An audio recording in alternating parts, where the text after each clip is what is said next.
Welcome to the show. Thank you so much for having me. I'm so excited.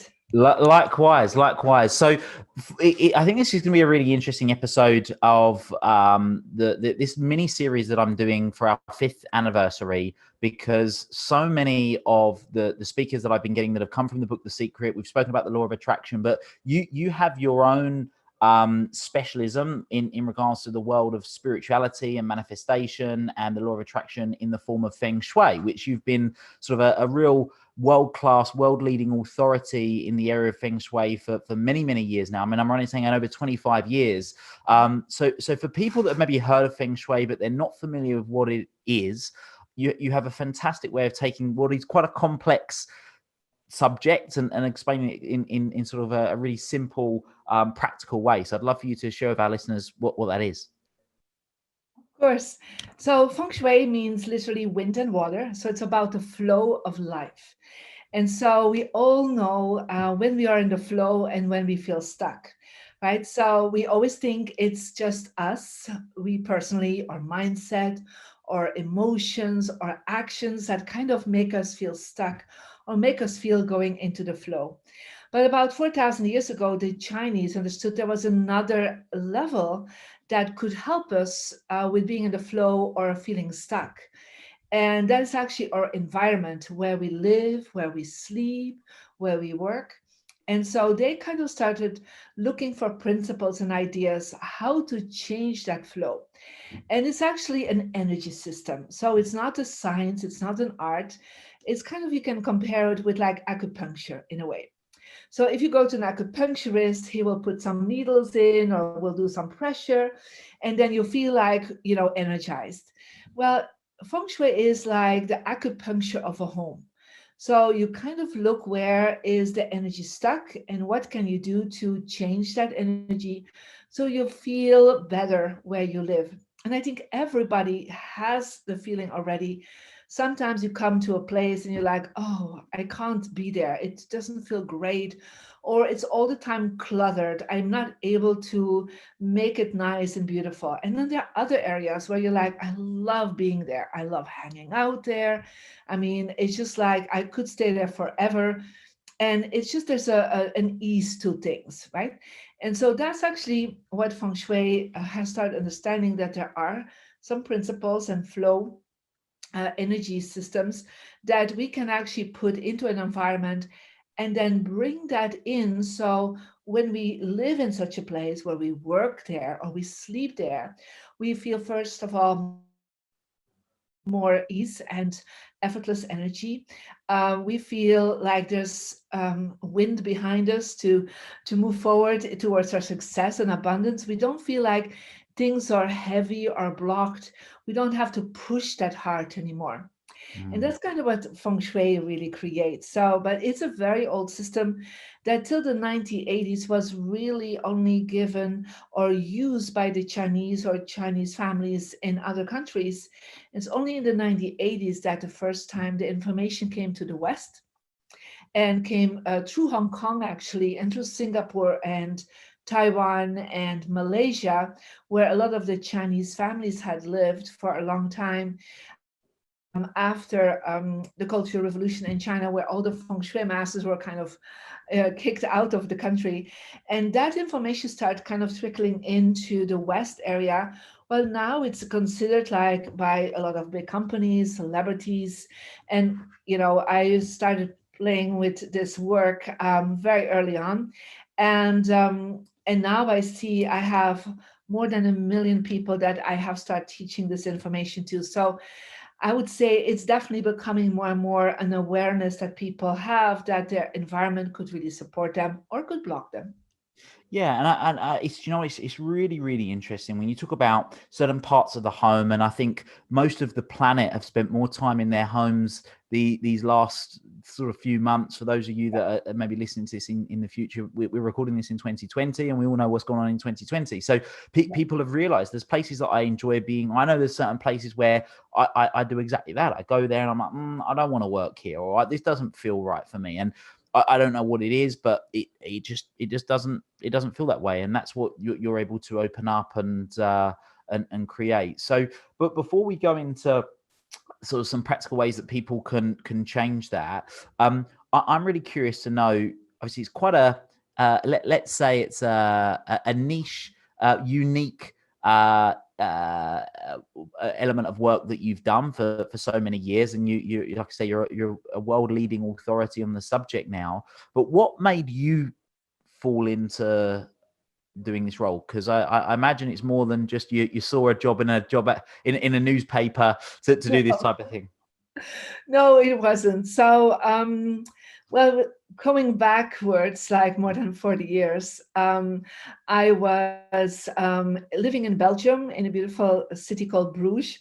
And I was already at 15 years old, very much connected with the law of attraction and spirituality and meditation. And I already had a spiritual mentor at that time. And I actually, at 15, had a major accident where I was almost killed, and I had a near-death experience. And so when I came back out of a near-death experience, I really got very clearly that I was here to enlighten more than 500 million people. That was kind of the message that was given to me on the other side. Now, at that time, I had no idea how to do that and what that even meant, to be honest. But I remember going to my spiritual mentor and saying, what did I do wrong to attract this accident? Because I was praying every day. I was, meditating every day. I was trying to be a good, kind young girl, right? Not so typical teenager, just very being of service already to everyone. And my spiritual mentor said, well, you have just bad feng shui. And I was like, what is this? Right? Never heard of the term. And so he explained to me that where I was sleeping, I was really creating negative energy for my health. And he asked me to move to another space. And so I asked my parents to move into the bedroom of my brothers that had already lived the house. And they always had fun. There were always friends there. There were parties going on in that room. Well, in my room, I was, bullied quite a bit in school. Um, I was very lonely. I had no friends. I was, if I think back about it, I was like only focused on studying, and that was kind of it. And so I thought, like, okay, let me move there. I painted it in the colors that my teacher was telling me that would be really good for me. Put my bed in the right way, the desk. And before I knew it, I was just like, these bullies completely stopped bullying me, and they actually became friendly to me. And I was like, what is changing, right? Because the only thing I changed was my environment. I started attracting a very gorgeous boyfriend, and suddenly I felt so much happier. And so I knew for a fact the only thing I had changed was my environment, because all the rest I kept doing. And so I started understanding like basic principles, and I kept practicing them over and over and over again for at least 15 years. And with that change, I became an international lawyer. So I was very focused on reaching millions of people, probably through diplomacy, through politics. That's kind of what I had in my mind. And it's only when at 31 I started really understanding I was starting to do motivational speaking, and I was coaching people already, still as a lawyer, but also as a consulting company. And I started going into people's homes, and I saw our businesses, and I said, this is wrong and this is wrong. And I started implementing some basic things, and they were like, wow, this is really, really amazing. And so before I knew it, I was like, okay, I need to really study more about this. So I went to Malaysia, was accepted by a grandmaster. There are only 7 grandmasters at that time in the world. And I was the first European student he actually ever took on. And so I was like, okay, for me, it was like going in depth into feng shui. I was like, oh, something I knew forever. It was like so easy for me. It's a lot of mathematics if you go on a very advanced level. But what I got is like how to create it in a very simple way. I mean, I'm an analytical person. I'm also very spiritual.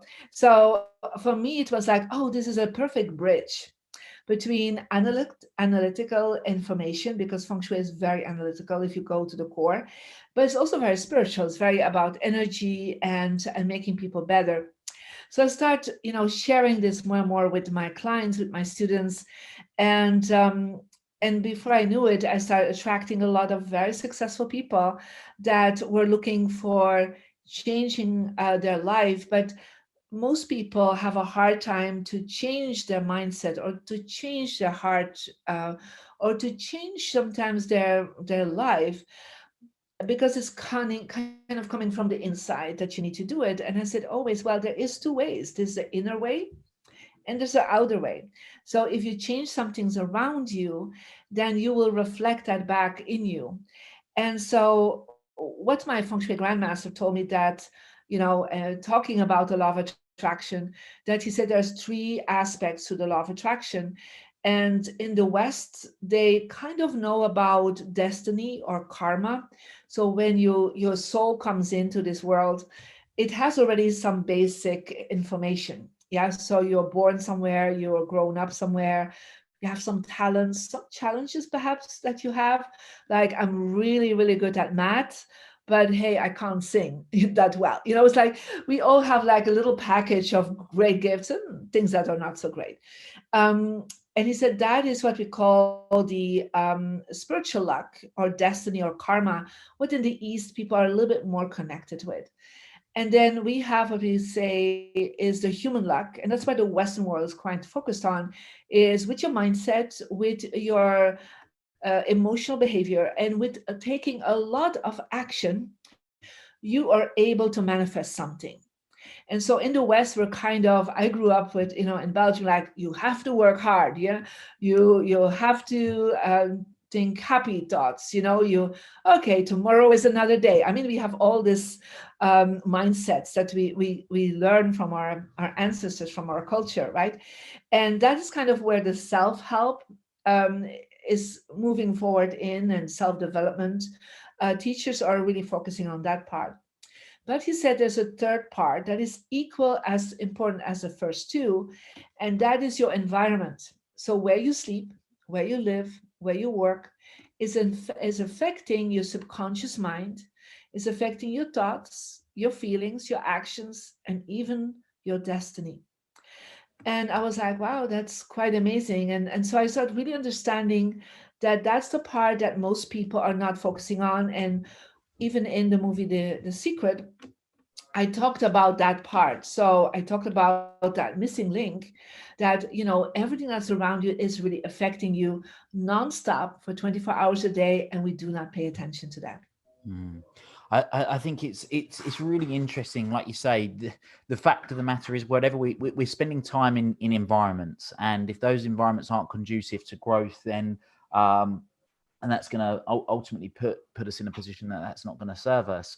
One of the things I really want to touch on was that you mentioned that you had a spiritual mentor at 15 years old. Mhm. How did that come about? Well, spiritual mentors are, they're masters, and for me, this was a master that just appeared in my life when I was 7 years old. And he always said to me, I had to come into your life because there was nobody around you that could teach you all this information, because you have to start very early. So I had to already start like at 31. Nowadays, young people already have a lot of access to spiritual teachers, right? Because through YouTube or Instagram or books, right? But in my language, in Dutch language, there was nothing like this available. So the only thing I was reading nonstop, I'm Catholic from background, was, everything from the Bible, all the autobiographies of saints and popes and so on. So that was kind of what I was able to read for feeding my hunger, right? But yeah, I connected, as my family was very international. I was already able to connect in with an international, I would say, group of people. And so this person regularly came in my life and kind of gave me like a first tip how to meditate, how how to work with colors, how to change my mindset, how to use gratitude. So, over the years that mentor came to me and kind of shared with me some basic principles that we all know now when you practice the law of attraction. I did not know what it actually all was about, but I was just practicing very clearly all the information of the law of attraction at that time already. Love that. And we're going to come to the law of attraction in a second. But I would love to just sort of go down one element. So you mentioned that you're sort of quite analytical and you're quite spiritual. I think of myself as the same. But I've got two questions. Now, firstly, for people that are thinking, okay, well, I think you said it was your sister that was in a different room. Was it your sister that was in a different room that you then moved into? My Your brother, brothers, sorry, your brother, and he was having fun. And how much of it do you think, for the people that are, let's say, a little more skeptical right now, how much of it they might be thinking, well, it's just your belief system that changed because you believed that he had a better environment because he was having fun and you wasn't. So when you moved into that room, because I remember when I was a kid, so I'll hold my hands up to this. Maybe it was just because I was young, but I was probably about 8 years old, and there was a really good friend of mine, a guy called Joe Duclos, and he was a really good rugby player, and he was really fast runner. And one day, I forgot, my dad forgot my rugby boots, so I had to borrow his rugby boots. And I remember putting his rugby boots on and thinking, wow, I'm going to be able to run as fast as Joe now, because it must be his boots that make him run so fast. Now, I didn't run any faster, or at least I don't think I did, but I might have felt that I ran a bit faster at the time. So what do you say to people that might be thinking that it was the belief system, not the environment? Well, the belief system is, like I said, one part of what you're manifesting. But, one of the things I did is this house was already quite old and already like a few generations before. And so I actually started afterwards, when I was a little bit older, researching what had happened in that house. Yeah. And it was really interesting in that the front room where my brothers, they really went easily through their college. I myself went easy, and they all have done amazing well, in their journey. And so then I found out that somebody else was a very famous how you call that, soccer player, had also lived in that front room, and he became very, very famous. He became the first Belgian that ever played for Real Madrid, and that all happened in that house. And by coincidence, he came to visit our house because he wanted to show it to his kid. And so, like, here I have lived for 20 years. So I started having this conversation, and I said, "Oh, that's so interesting. Where did you sleep?" And he's like, "Oh, I slept in the front room, but before I slept in the other room." And I said, "Oh, the one on the side." He said, "Yes." I said, "Oh my God, I was always so depressed there. I always had this bad luck happening. Like I broke several times my legs there, or something in my leg, and I had accidents there. I had a lot of things happening on top of that." And he said, "But the moment I moved to the front, all these things started going easy, right?" And I thought, like, wow, that's so interesting that, we are 20 years separate, the difference, right? And he had the same experience. And so we know in Feng Shui that there's certain rooms with certain areas that are not so good luck, And the interesting thing was that that side room was facing north, and north are the colder winds, and it's like connected with winter energy. And it's not such a positive energy because there's no sunlight coming in there, right? While the front room was the western room, and so we always had a lot of sunlight the whole day. It was always warmer. It was always more upbeat. And we as human beings react to sunlight. We all know that, right? If you're all the time inside and then you go outside and it's a sunny day, it's like you're re-energizing. So I really understood that that same thing had happened to somebody else. So for me, that was like, wow, that it really works in a sense. So what we have seen is that, a direct proof of that we don't have. But, the Chinese have started doing a lot of studies around the indirect reaction to the body. And so as they have done through acupuncture, they also have done that with Feng Shui. And one of the studies in the University of Beijing is that they've seen that the blood pressure is much more imbalanced when you're in a good feng shui. You have more red blood cells and less white blood cells when people move into that area.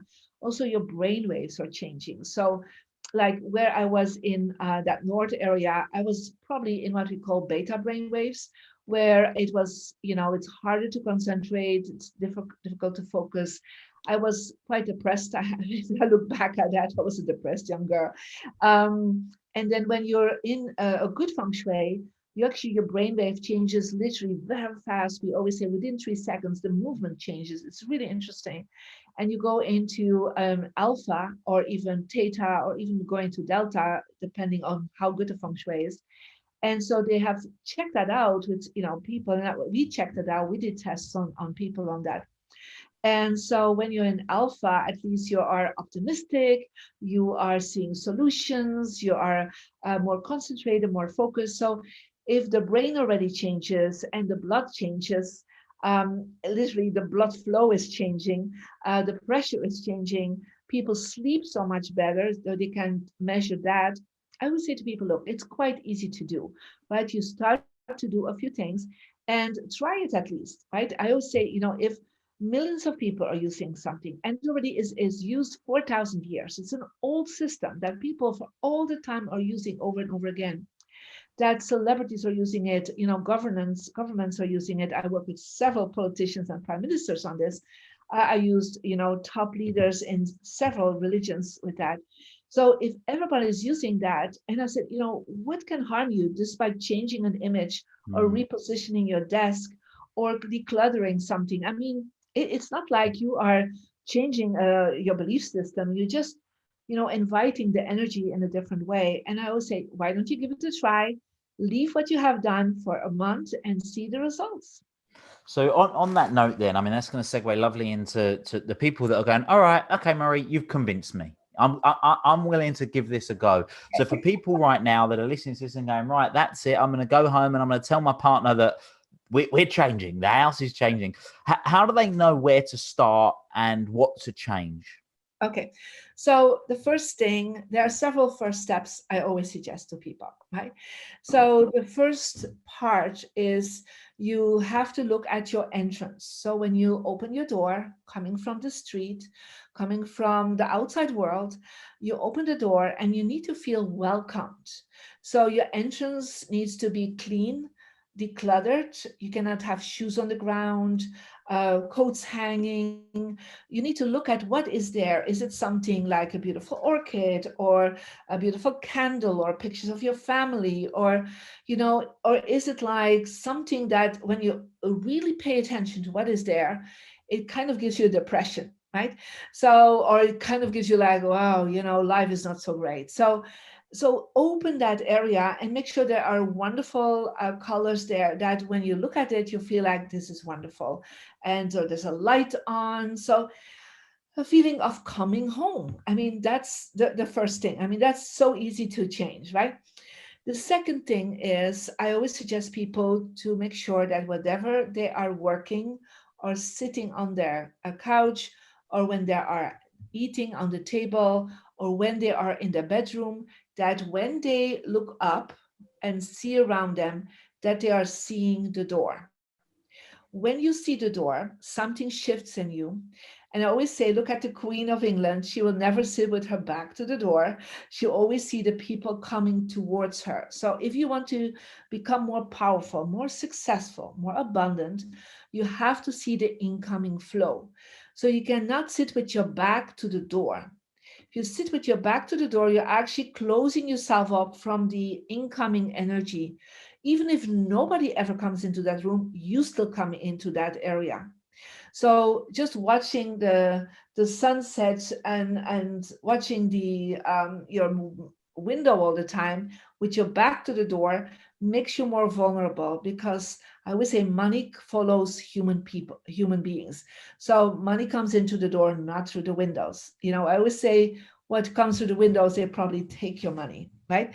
So that's the first simple thing, is change things around. So never sit with your back to the door. Okay. So that's quite easy to do. The third step is that you try to declutter. Yeah, you make space for the future. So if I look at you, right, it's quite well organized there behind you, right? So that's very nice. Um, but sometimes you come in people's homes and there's stuff on the ground and it's like an overwhelm of things. Just imagine, in the secret we talk about a vision board, yeah. But just imagine your home is a three-dimensional vision board, yeah, and that everything around you is giving you a signal, a message, is telling you a story.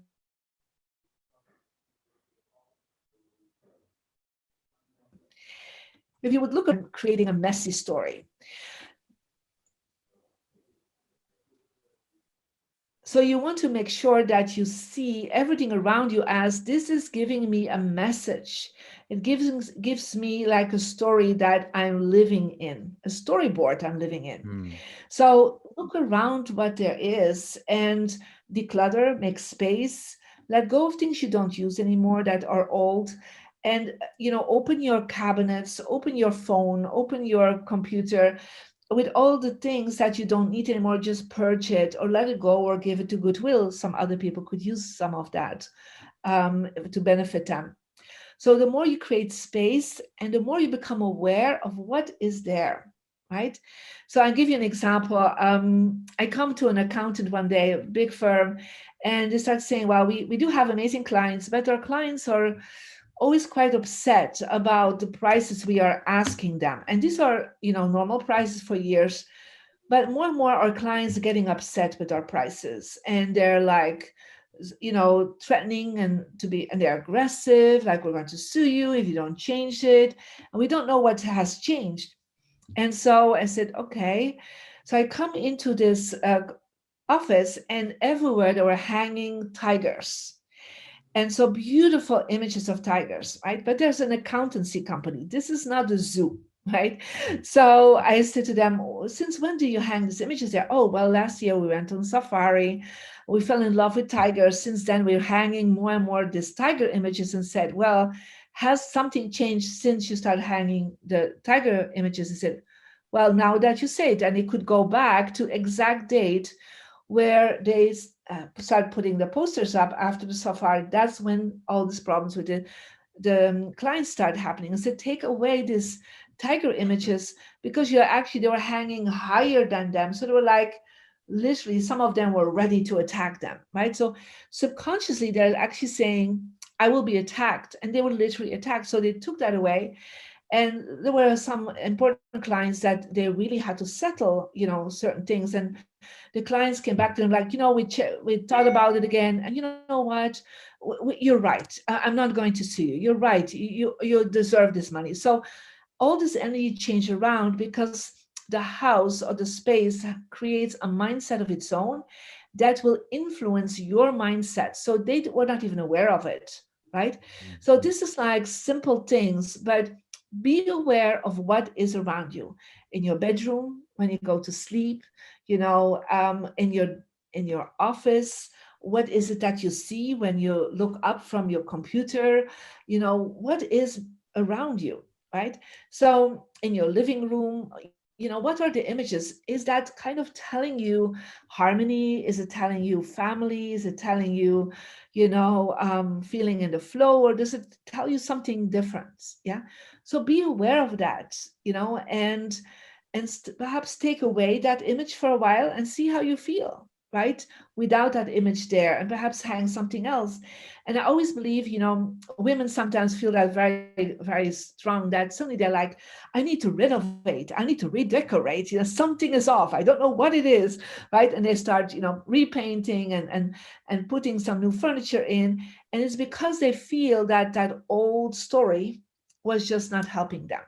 So these are some simple things that each person can do that are general, but that at least you become aware of your space that you're sleeping, living, or working in. Love that. Thank you so much. And I think you hit the nail on the head there when you said sort of the tigers and for most people we're running at 100 miles an hour, aren't we? But to actually stop and go, So you've got tigers staring down at you, and just taking that half a second to have the moment go, right, well, what could this mean? The environment I'm in, and looking around at it, I think that's something that most of us just would never do, and would never seek to question twice. So I would love to talk about the law of attraction, and then sort of further on from that, the ability to manifest things, people, lifestyles, money, whatever that might be. So we touched on the law of attraction before, and you mentioned the three parts that you understand there to be. But for people that maybe aren't familiar with the law of attraction, I'd love them to hear your definition of what it is, and how it impacts us, Marie. Well, I think the law of attraction is really connected with what I call the law of gravity, right? So it's a law of manifestation. Everything that is in idea, in energy present, will ultimately, through the law of gravity, manifest in the material world. So, but from the perspective of manifestation, we call that law of gravity law of attraction. So that means what you focus on is what you will get more of. Yeah.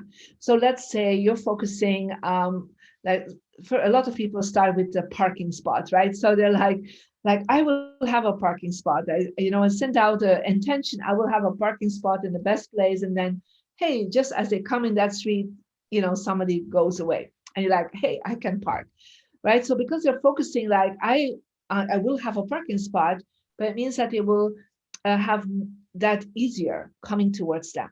But it's the focus with the intention, but also with the emotion connected with it. If you start thinking like, oh, I will have a parking spot, but yeah, that won't happen to me, and you become, upset about it, this never happens to me, then literally that parking spot will not show up. So it is having a goal, is setting an intention with that goal, like in what way you want to do it. And then you put also the gratitude and a good feeling behind it. So if you think in joy and in happiness about this, then it will be easier to manifest. So sometimes people create vision boards and they put kind of all their goals on a piece of paper with images. But then they look at the vision board and they're like, oh, this will never happen to me, right? So then they're actually already saying to law of attraction, that manifestation will not happen because you don't give yourself permission to make it happen. Or when you look at something and you're thinking, hey, I would like to visit that space one day or that country one day, and you start dreaming about it, and you're like, oh, that's so amazing. You talk about it with your friends, I'm going to go there one day. And some of your friends will say, what are you thinking? You don't have the money, you don't have this, you don't have this. And not going into that negative talk, but to say like, yes, but I'm open to go there, right? I'm open to manifest this in my life. And so many times, I remember I wanted to go to a place and I had no money at all to go there. And then a friend came to me and said, look, I just want 2 tickets to go to that space. I want to you to come with me. I'm like, right? It's not always that you need to know the how it's going to manifest, but you dream, you visualize, you have that intention, and you stay positive about the outcome, and you don't think this is not possible, this is not going to happen, or you don't react to what people are saying that you will ever do. So the things I've manifested in my life, I'm telling you, when I was start telling people that's what I wanted to do in my life, so many people around me said, Marie, you are crazy, this will never happen. And I all the time said, thank you for your comment, but I thank you. I don't want to have this. And I always, stayed positive about it, and joyful about it, and being grateful about it, even if it did not happen yet. So I'm already grateful in advance that's going to happen. And of course, then I use Feng Shui to activate that in my space to make that happen easier and more effortless, so that my home is that 1/3 of the law of attraction that we can use our home for. By doing that, things will come easier and more effortless to really finalize and manifest your goals. Love that. Thank you. You said about thinking, and vision boards. Use a great example. Lots of people with vision boards and people that are thinking, well, I want to do this. And then you said, obviously, they might think it or they might have the vision board and they have the inner voice that's going, yeah, you're not really going to do it. But what about, so this is an interesting one, really interesting your answer here. The people that have the vision board, they think, yep, I really want to do this and I'm going to do it. And I'm going to do it. And you speak to them and they say that internally, but they're not feeling it. So they're not feeling it. How do they cultivate the feeling of achieving it? Well, thinking is not enough, right? So that is very clear. Having the mindset is not enough. So you also have to feel it, but feeling sometimes comes from taking action, right? So in the word law of attraction is the word action. So by starting to, for example, create your vision board or start journaling about it or take action towards that goal, by, for example, reading about it or watching documentaries about it, you actually create that feeling of being part of it and being in it. Yeah. Mm-hmm. So I give you an example. I'm a big believer in my vision board. So I put on my vision board certain people I want to meet, and I would go daily, looking at the vision board and say, hey, I want to meet you. Like, hey, how are You've, you? you've met me now. You've met Yes, me now. I was on your I know. vision board. And here I am, Marie. Right, but so many of my celebrity clients I first put on my vision board, by the way. And so but it's like when I look at it, I feel it. And in the beginning, it feels a little bit like faking it, right? Because you don't really feel it. It's almost like creating, it's like as a child, we're already like visualizing and dreaming about things to do, and we totally believe, right, this is possible. As a child, we don't have that analytical mind that says, oh, this is not possible. And how are you going to do that? And the more you practice that, the more you are, when this analytical mind comes in, then that kind of stops you from feeling like that gratitude, that joy. Hey, just imagine if I go there, how amazing that will that be. If I meet that person, how amazing that's going to be. And you start feeling that not just once in a while, but do that regularly. You send out, I call it signals, right? Really signals into the universe, and the universe must respond to the goal, to the mindset, and the feeling that you have created. It must respond. That is the law. And so I always say the word law and the word love comes from the same origin. So it's like the universe, God gives you that love back because you wanted to create it. And so the more you practice that, and it's not like something that happens once in a night, one in a little bit. It's just you have to practice it every day. And like I said in the beginning, it feels a little bit like it's not real, but it actually is real. But start with smaller goals. Don't start thinking right away, hey, I'm going to do a world tour around the world, or I'm going to have $1 billion.